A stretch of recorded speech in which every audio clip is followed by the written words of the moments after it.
What it is, what it was, what it shall be. We're back again. Today's video is called Spirit War Boot Camp number 111. And this is entitled Initiatory Psychodrama. So how's everyone doing? We're continuing on from our previous video. We're talking about a lot of the same topics. But let's start with defining our terms. What is an initiatory psychodrama? Well, initiatory just means the first time you do something. You initiate some action that you've never done before, right? So that's initiatory. What is psychodrama? Well, psyche pertains to the mind, drama pertaining to a contrived series of performative events, right? Like a play. And so an initiatory psychodrama is where circumstances are controlled and orchestrated in a symbolic way, oftentimes, in order to produce a type of psychological transformation within the person who's undergoing this. And of course, this would pertain to all types of secret society initiations. But to give some pop culture examples, there's that episode of The Simpsons where Homer becomes a initiate of the Stonecutters, right? And they blindfold him and put him through all these trials to traumatize him. Basically, trauma-based mind control and trauma bonding is a huge part of most of these initiatory psychodramas. But another example would be the film Full Metal Jacket, where the first, I don't know, maybe third or half of the movie is all about the main characters going through this Marine Corps boot camp, which is basically a form of psychodrama.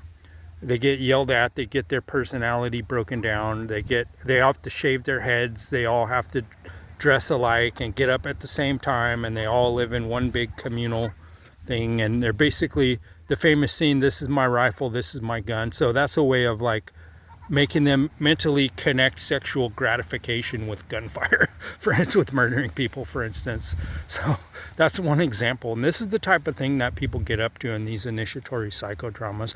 Another example would be that movie Lost Boys, where they take Michael into the cave, and they trick him into thinking he's eating maggots, and they're trying to trick him into drinking blood and eating different things. And so it's kind of hazing, like a typical fraternity type of initiation, right? So it's a lot about breaking down the person's sense of self. And so this is why initiatory psychodrama has been used for thousands of years to modify people's behaviors and alter their sense of identity. I just thought of another pop culture example. There's a show called Aries from the Netherlands, and it's all about basically like, the Dutch version of Skull and Bones or something like that. And in that initiation in that show, they make people crawl through this like little tunnel that's semi-transparent, right? So it's like a mock repetition of the birth trauma. So you're going through this little birth canal in the darkness, you're like squeezed into a tight space. And then when you come out on the other side, you're kind of more or less, although they also strip them down. I think they might even whip them or something like that. So they put them through various different types of trauma and fear. They make them crawl through this tight constricting tunnel. And then they come out into the far side, and now they're shown this bright light, and they put on their uniforms and so on. So they're being reborn from their pre-initiatory self into this member of this occult secret society, revolving around murder and economic monopolistic control of the whole society. So that's Aries series. So anyway, this gives so how does this fit into our Spirit War series? Well, what I've been trying to get across to people is to try to explain how the world really works, and how what the common person would think of as the occult, right, is used and believed and studied and practiced by these societies. And oftentimes, like, people think the occult, black magic, demons and stuff like, and I'm not saying that's not part of it, but I'm saying there's a lot more mundane aspects of it than that kind of fall into the category of what I'm calling the initiatory psychodrama, which is kind of using the knowledge of human nature to basically psychologically manipulate people's behavior and their outcomes, right? So there's a great book about this by Michael A. Hoffman called Secret Societies and Psychological Warfare, I think is the name of it. But he goes into detail about the psychodrama. And of course, he was a collaborator with one of my favorite authors, James Shelby Downard, on King Kill 33 and some of his other books that have come out, The Carnivals of Life and Death and Stalking the Wild Horror. Basically, according to Downard's own statements, basically that throughout his whole life he was put through a series of these initiatory psychodramas to try and modify his behavior and to mold him into what he described as a scapegoat, which is, you know, there's a lot of applicability for that, in my opinion. Another thing that recently came up in pop culture was the whole Epstein thing, and this it came out that he was obsessed with this book called The Magus, and that he, you know, in that book it's about a super rich guy that lives on an island, a remote island, and he basically puts people through psychodramas. So in other words, he's controlling the entire environment, but the person that's going through it think these are just random chaotic events or whatever, but everything's curated, and it's kind of like that movie Eyes Wide Shut too, where everywhere Tom Cruise goes, he's being followed by these people like surveilling him, and he's being manipulated, and, you know, what he thinks is, you know, the normal interactions of his life and like the social mechanisms around him is actually controlled by these super powerful elites, you know. And again, the whole thing of like everyone's wearing masks, everyone's like engaging in these activities that would be more or less frowned upon or shocking to the mass society, but as a part of this cult, you know, you're conditioned into participating in these types of things as a form of trauma bonding, but also like temptation and kind of biohacking the person's endocrine system and stuff like that to control their mind and to control their emotional states and to put them in either a state of sexual desire, fear, terror, and so on like that, in order to control outcomes and to manipulate their behavior. And so now that I've given a lot of examples, I want to talk about why this works, and the fact that this gets into like simulation theory, and my opinion has always been that humans are kind of hardwired to be in a fake reality. And I'll give a lot of examples. So there's this thing called mirror neurons. So for like young people, a lot of times the way they learn things is by watching the actions of others. And everyone knows like little kids will imitate their parents, or even monkeys. There's this one cool video of this monkey that sees a guy doing carpentry, so he like picks up some nails and a board and tries to hammer it together, but it's clear that he doesn't really understand the mechanics of what he's doing, and he can't really do it effectively. But he, you know that phrase, monkey see, monkey do, he's just imitating at a crass level. But my point is to say there's a biological hardware in the human being called mirror neurons, where not only do they have a way of absorbing by osmosis what they see and the behaviors that they observe, but there's also this thing where in many instances, like that's why movies and stage plays are so compelling, and why they were used as a mechanism of social control and basically brainwashing and programming in ancient Greece, is because people see certain actions performed on stage, even if part of their consciousness like knows that it's not really real. Like they emotionally identify with that, and they'll have emotional response as if those activities and actions were happening to their physical person. One super fun example is how a lot of people, when they play video games, like if they're playing a bowling game or something, like they'll take the joystick and they'll like lean to one side to try and make the ball curve. Or even bowling in a bowling alley, like people, if the ball doesn't go the way they want, they kind of try to lean to make the ball. Or people that are on like watching, there's another famous video that's been going around of a cat's like watching a big screen TV of a roller coaster, and he's like sitting inside a box, and he's like reacting to the pictures on the screen as if they're real cats or real surroundings or a real roller coaster, right? So this shows how humans are easily fooled, right? And part of our hardware is designed such that you know, simulation has a lot of power on us. And another example is how people use visualization in sports training and stuff like that. And studies have shown again and again that people can actually get better at a sports activity like shooting a free throw or kicking a field goal or something by just mentally rehearsing it in their own imagination. So all of these contribute to the fact that there's this blurry line between fake events and real emotional reactions, or the perception of reality of obviously fake events. And so now, to refer back to the previous video, I was talking about the graduation ritual that goes on in high school and college, and how people put on these ceremonial clothes of a certain type that they would never ever wear in normal circumstances, right? And they go through and they wear the mortarboard, the Masonic black square of Saturn, right? Which was used to carry mortar by, it's really called a hod in Masonry. It's where you carry your mortar, and so with one hand you're placing your bricks in place, and with the other hand you got this mortar board and you're scraping off the mortar. Or drywall, people use something similar to put plaster on walls and things like that. So it's a symbol of something that most people have no idea what they're looking at. But the point is, in this special circumstance, it creates heightened emotion. Like they have that song Pomp and Circumstance that they play at every graduation for hundreds of years probably. And a lot of people don't know a great deal of the universities, like Stanford University and all these different universities, were founded by occultists on occult principles. And in fact, the word alumni comes from the same Latin root as Illuminati, right? An alumni is someone who's been lit up by something, right? So this gives an example of the occult roots and the ritualistic nature of all these things. And another famous example would be like military, how they wear all these symbolic clothes, and they have these little lapel pins and little badges and things, or like Boy Scouts with their merit badge, or Girl Scouts, you know. So they wear these little badges and insignia as a symbolic reminder of some certain activity that they did. And so, and by the same token, if they see a person that's got a big uniform and like a tall hat, and like, you know, this goes back all the way to the ancient Romans, but they see certain things, physical objects, that are just what a psychologist or an anthropologist would call fetishes, right? So they're symbolic objects that they're pointing to something else. But again, it's fake.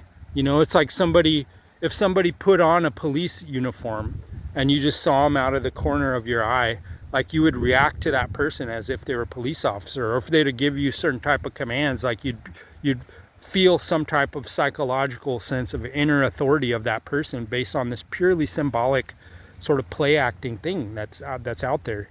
You know, there's that famous Bugs Bunny cartoon where the costume truck crashes and all these different costumes come out, and Elmer Fudd's wearing a certain costume of like a policeman, and then Bugs Bunny gets like the General MacArthur like uniform with the corncob pipe and the hat. So the general outranks the policeman, but first the policeman's like trying to give commands and be authoritative and so on. Or Bugs Bunny puts on a dress and Elmer Fudd reacts to him as if it's a sexy woman or something like that. So you know what I mean? This is an important part of human psychology to try and understand. And so now if you can get your head around these kind of concepts, you could think, to what extent is our entire society scripted? You know, like the president comes out on stage and gives a speech, and he's got the eagle thing, the little seal of the United States, and they play Hail to the Chief, and they give the 21 gun salute and all this different stuff. It's ritual to cause a change in the psyche of the person. And again, so oftentimes when we see these major world events that are basically intended and orchestrated as a psychological trigger that may have no particular relevance or resemblance to the actual events that took place, but it's presented in such a theatrical way to try and provoke a response within the mass public, right? To control people's behavior and to get certain types of outcomes, right? And so humans are highly susceptible to these types of tactics, as I've been trying to illustrate. Part of it's hardwiring, part of it's social and cultural conditioning. So now let's say you get initiated into this, let's say Masonic BDSM homo cult, for example. So they bring you in, they tear open your shirt, they put a cable tow, which is basically like a noose, like a rope with a little loop. They put it around your neck, they blindfold you, they make you get down on one knee. It's all kind of like some gay BDSM. I've never seen anything in this world gayer than the Masons, right? They put on all these fancy uniforms, and they got all these medallions and all these fucking fancy hats, and they got the aprons and all this little thing. It's basically almost not that distinct from a drag show or something like that, you know. So, you know, never mind the fact, you know, how the Templars, a lot of them castrated themselves and stuff like that, how that's a key part of, or, You know, gay sex has always been a huge thing with the Templars and all these different groups, or the U.S. military. The second gayest thing in the world, next to the Masons, is probably the U.S. military. And you know, because they got all the army insignias around the world are all the same in every military. They got the chevron, which is like an erect penis, and then you have this little thing at the bottom, which is called the rocker, and it's like a little butt cheek. I find that pretty hilarious, you know. But anyway, the point is, and of course it's this top-down hierarchical system where you have to be like the bottom to whoever, your drill sergeant or your general or your commanding officer or whoever it is. Like, you got to submit to them in this kind of homoerotic type of way. And a lot of times when they're putting them through boot camp in the drill sergeant, he comes up behind the person, right? So they can't see him. So they feel this sense of powerlessness and fear, in addition to some kind of, you know, sodomy overtones that's going on with somebody behind you yelling at you that you can't defend yourself against, right? Because your arms are made to point forward. You can't kick backwards very well or punch backwards, not only because you can't see, but because your joints are kind of wired that way. So the thing is, people use these type of knowledge to like biohack humans and manipulate their reactions and control their behavior. And so as I usually do in these videos, I'm trying to wake people up, first of all, to what the tactics of the enemy are, how they manipulate you, how they can deceive you, how they can make you react in a way where you don't even understand that you're being controlled and manipulated, right? But by the same token, all these same things and these same mechanisms that allow that type of social control and manipulation and abuse by these cults and initiatory orders, right? All the same mechanism you can use for yourself to psych yourself out and psych yourself up, right? Like, there's always the story of like people that stand in front of the mirror and they try to hype themselves up. They call it big up. You big up yourself, like you try to make yourself feel powerful and good, and you say positive, whatever, affirmations to yourself in the mirror, and you talk to yourself as if it's a second person to try and psych yourself out, right? But it gets way more complex than that. Like, for instance, in the Tantra, for example, they have this thing called the Yidam, which is where you imprint your consciousness with this image of something that you're trying to become, like a superhuman being, if you will, a being and a person that's immortal, that has great wisdom, and they have different types of superpowers. They can meditate, they can go into a death state trance, or they can project their consciousness out of the body and things like that. So by creating that image for yourself and psychologically sort of positioning yourself inside this mandala, which is like a sacred realm, it's like a sacred space that you enter into where the normal laws of reality don't necessarily apply. And you use all these sensory stimuli. You got your incense, you got your mandala, you got your special robes that you might wear, you got your mala beads, you got your vajra and your bell and all these different things, right? So it's putting you into a non-ordinary state, and you're using a multi-sensory thing to imprint yourself with this conditioning. It's like a lot of people, they have that phrase, wake up and smell the coffee. Like, whenever you smell the smell of coffee, like, you already start to wake up because your body thinks, oh, I'm about to drink this like caffeine stimulant, right? So your body's already starting to react. Or people that smell food, they'll start to salivate, right? Because their body thinks it's preparing itself to eat. And the same true is applying to all these Tantra rituals, or any type of spiritual tradition that's worth anything.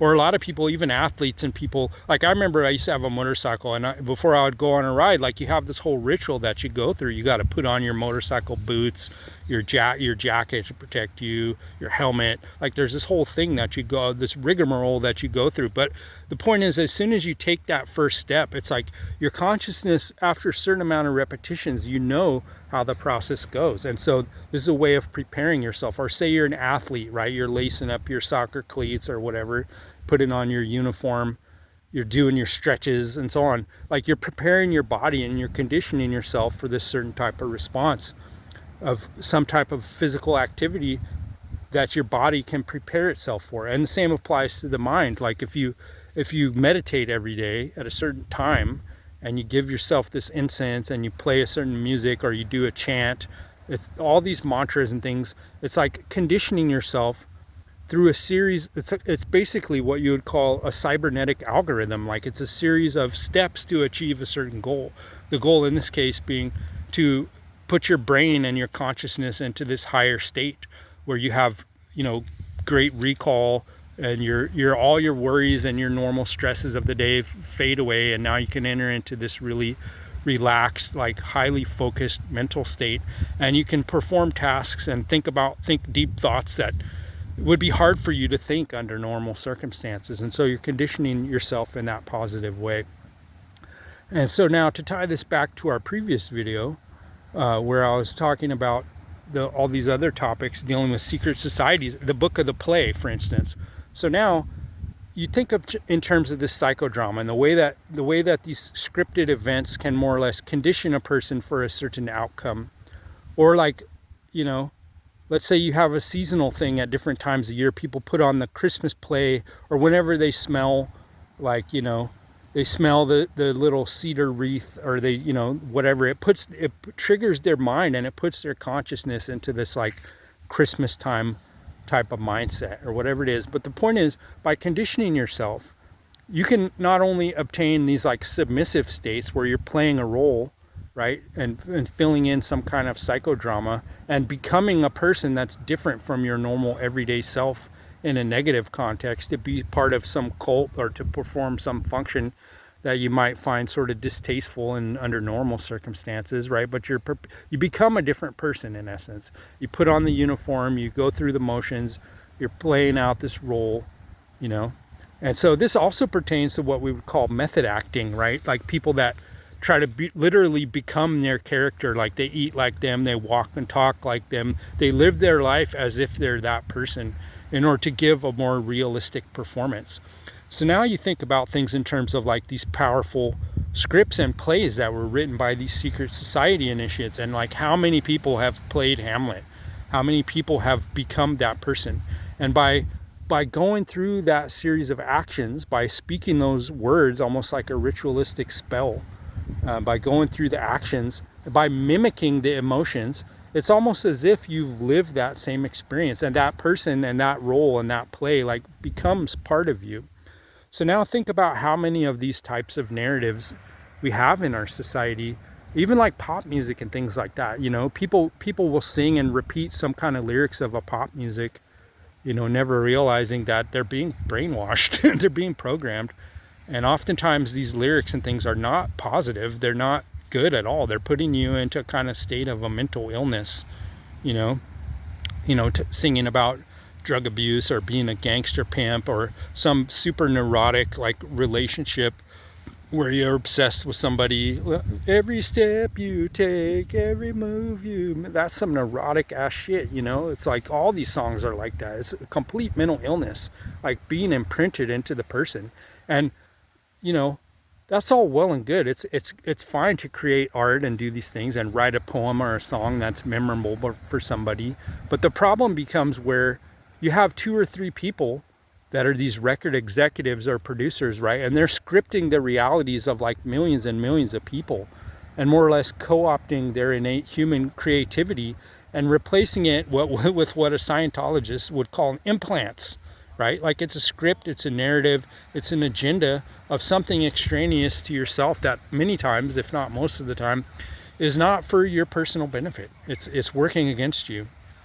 And so the best and most effective counter to that is to understand the process and the dynamic, how to condition yourself, how to change yourself for the better, how to gradually acclimate yourself to a different way of being that's superior, to improve your skills, to improve your knowledge, to improve your physical health, and so on. Through this same exact process, you're scripting your own reality. And really, in my opinion, everything that everyone's complaining about, the New World Order, the Great Reset, the fucking AI, cybersecurity nightmare, like all that stuff, it's just a narrative. And in many of these cases, like the reality doesn't actually correspond to the narrative that's being told at all. And the only way that these narratives become reality is through the assent and participation of people and through the emotional charge that they give it. Like if everyone's like, oh no, Trump's president now, oh my God, let's all freak out. Like, what if they don't really understand? And I'm saying that about both parties, like the parties that think, yay, Trump's president, and the parties that are like, oh my God, Trump's the evil antichrist or whatever, he's a racist, whatever, this and that. Like, neither one of those drastic views is really correct. And by buying into either one of them, it's like you're participating, you're giving all your focus, your mental energy. First of all, and most importantly, you're accepting the premise that this person somehow has power over you and your reality. And that's super terrible. That's like the worst thing you could possibly do, is to give any person, no matter what their political view is, some kind of power over you that they don't inherently possess by your choice and consent, first of all. Second of all, you're having some kind of emotional reactions to whatever MSNBC or the Wall Street Journal or whatever, this bullshit, Fox News, like whatever, they're all propaganda. They're all run by billionaires to try and script a public narrative and to make events happen in a certain way, to control people's reactions. And to, particularly in the case of, say, like it's something that you oppose, right? They're giving you an ineffective strategy and a distraction and telling you all this stuff to be super upset about that doesn't really matter. And meanwhile, whatever it is that's really important to these evil arcs and whatever it is that they really want to accomplish, you're never even going to know that that's even happening, because they've given you 1 million highly emotional charged reactions that are going to make sure that whatever you're doing to react to that is completely ineffective to derail their agenda in any way, right? So this is an important thing to understand, right? And just as in the case of a stage play, like the most powerful aspects of the play and what really makes the play happen is all done off stage, right? Somebody building the set, somebody sewing up all the costumes, someone learning their lines, like that. None of that stuff do you ever see as a spectator of the play, right? You don't understand it, you don't know. And because you have strong emotional reactions to the thing, the artificiality of it becomes in the background, and you don't think about that. You opt in by becoming emotionally reactive, like you're giving an added degree of reality to these fictional contrived events. You're believing that these politicians or whomever it is, cultural figures or whatever, have way more power than they actually possess. And by reacting to them in such a way, that, like I said, that's a self-fulfilling prophecy.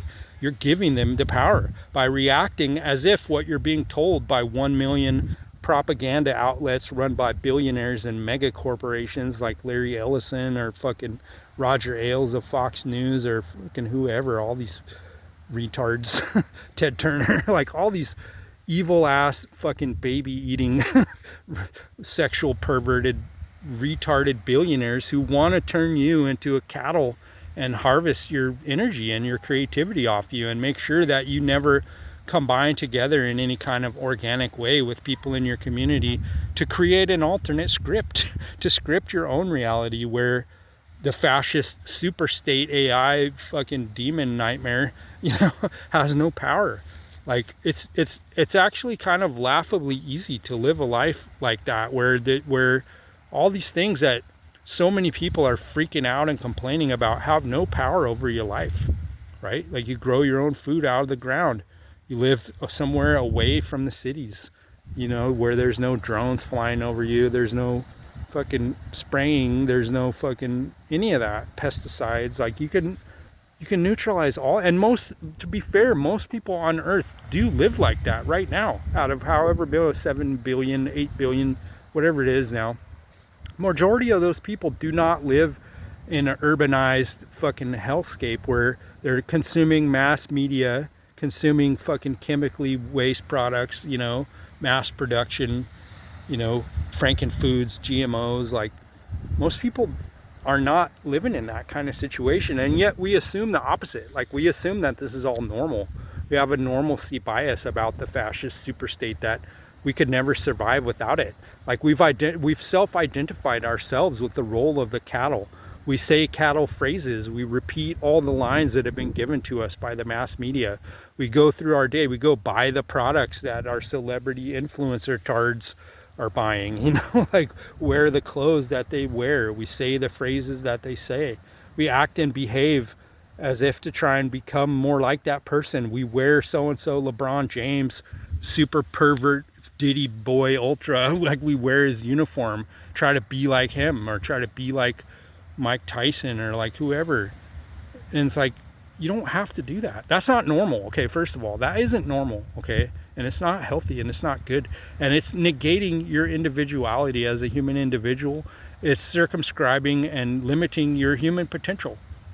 And so the first step to not participating in that is you have to recognize what a psychodrama is and how many of them are being perpetrated for you and on you every single day.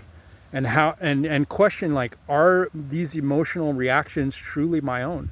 And does it serve me? Are these types of reactions and behavior patterns like benefiting me, or are they really serving someone else, right? And these are the important things to think about. And so if you accept the premise of spirit war as a concept, you start to recognize that there's these immaterial forces all around us in the world that are, you could say, attacking us more or less, but they're trying to influence us. They're trying to have an impact on us. And the more that we're ignorant of them, the greater their power and effect is, and the less likely we are to recognize these external influences as such. And we may believe that we're making our own choices and decisions, and so therefore we're limiting our potential by choice. So you don't have to do that. You can start to identify with the spirit war premise, the idea that energy and information are more fundamental and more powerful in our reality than material things like some possession that you might have, or different money in your bank account, or this and that. Like, your ideas are more powerful. Your internal perceptions are more powerful than that. And you have the power to literally shape the reality around you if you choose to use it. And if you understand the mechanisms and the natural laws that are at play, sculpting and shaping and coloring and painting in our reality. And if you understand that, you can work with it in a strategic and effective way. And you can change your world in your immediate environment, and you can change yourself for the better.